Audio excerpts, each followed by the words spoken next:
You've seen assassins, you've seen spies, but you've never seen a procedural so meticulous, so chilling that it's less about a chase and more about a god-tier tutorial on how to disappear, and then take out a head of state.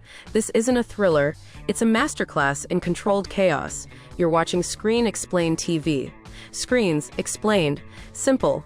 The core of what makes the day of the Jackal, whether classic film or sleek reboot, an enduring cinematic masterpiece, isn't the political motive to kill Charles de Gaulle.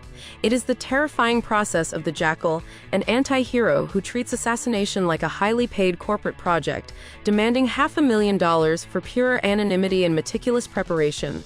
We need to talk about the custom-built suppressed rifle, the multiple fake identities, and the pure, icy detachment of a professional who kills anyone, from the forger to the civilian he seduces the moment they become a liability. On the other side, the slow-burn brilliance of Detective Claude Label, or Agent Bianca Pullman, is what makes the tension work.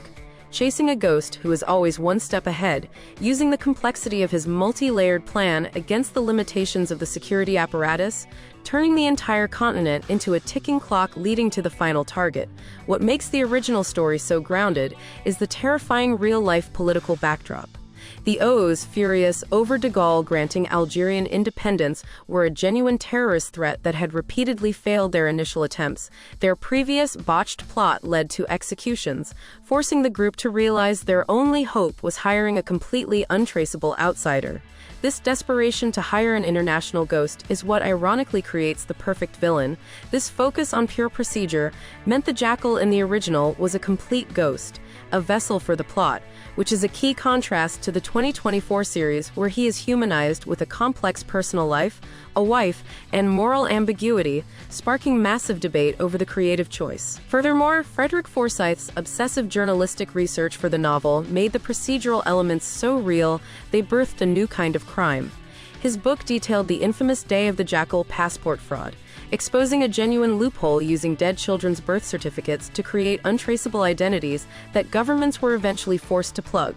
The most iconic moments, the infamous watermelon scene where he calibrates the rifle, his brilliant disguises, like the one-legged veteran, and the cold-blooded disposal of anyone who compromises him, are essential viewing, establishing him as one of cinema's most meticulous villains. But the ending itself is the most shocking twist for new viewers.